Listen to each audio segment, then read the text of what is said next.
Alors, je vais un petit peu essayer de vous expliquer comment on a fabriqué Skyland au niveau des décors.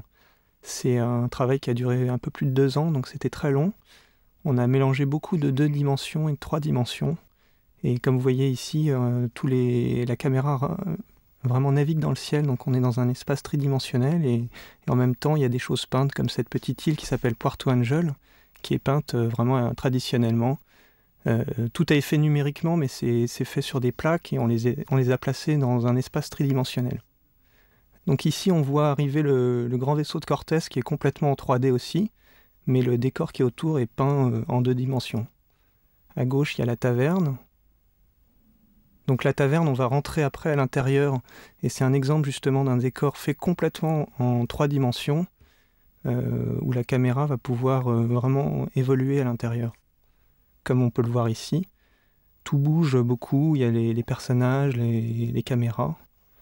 Donc ça permet vraiment d'offrir une grande liberté au réalisateur pour qu'il puisse bouger comme au théâtre. Donc au départ, on a fait beaucoup de dessins. C'est Laurent Gapayard qui a designé Puerto Angel. Donc il a fait des dessins de plein de vues, de gauche, de droite, du haut, du bas, pour avoir un maximum de champs et pouvoir après modéliser cette île, qui nous a d'ailleurs pas servi parce que on a fini par faire des peintures. Ici, on voit le premier croquis du phare, c'est là où vit le vecteur. Et là, on voit les tout premiers croquis de l'entrée de l'arsenal. Donc au départ, c'était beaucoup plus petit parce qu'on n'avait pas designé les vaisseaux encore et on était parti sur une base de Saint-Nazaire, du port de Saint-Nazaire. Et on a mélangé une base sous-marine, puis l'imagination qui a débordé. Donc on a fait plein de croquis dans toutes les perspectives et aussi des croquis d'architecture beaucoup plus rigoureux, on va dire. Donc là, on passe en 3 dimensions, ça veut dire que après la 2D, on a mis en volume dans des logiciels 3D les dessins, car tout ça est coté et sert après à la construction sur le tournage, puisqu'il y a des comédiens qui vont jouer avec ces chaises, ces tables, ces escaliers, et tout ça est coté au centimètre près.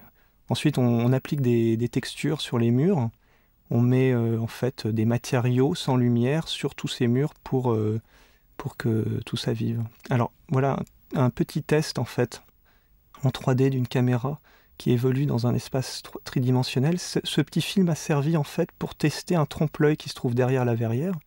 C'est là où c'est peint. Et en fait, avec la caméra qui bouge, l'idée c'était d'essayer de voir si avec 3 plaques peintes et disposées en 3D, on donnait l'illusion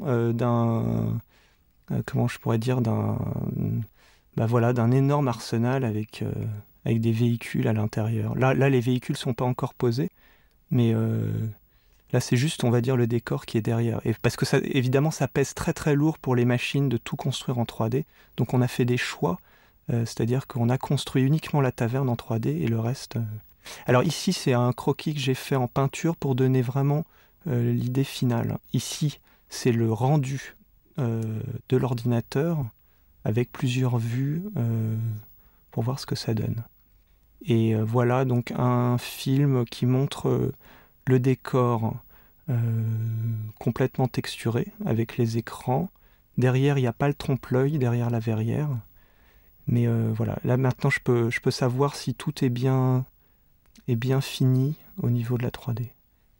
Et voici les 3 dernières étapes du film. Donc ça c'est le rough, ensuite les textures avec les lumières, ensuite il va y avoir la passe avec les personnages sans le décor, et pour terminer vous allez voir donc l'image finie après compositing où il y a la lumière qui rentre et qui mélange les décors et les personnages.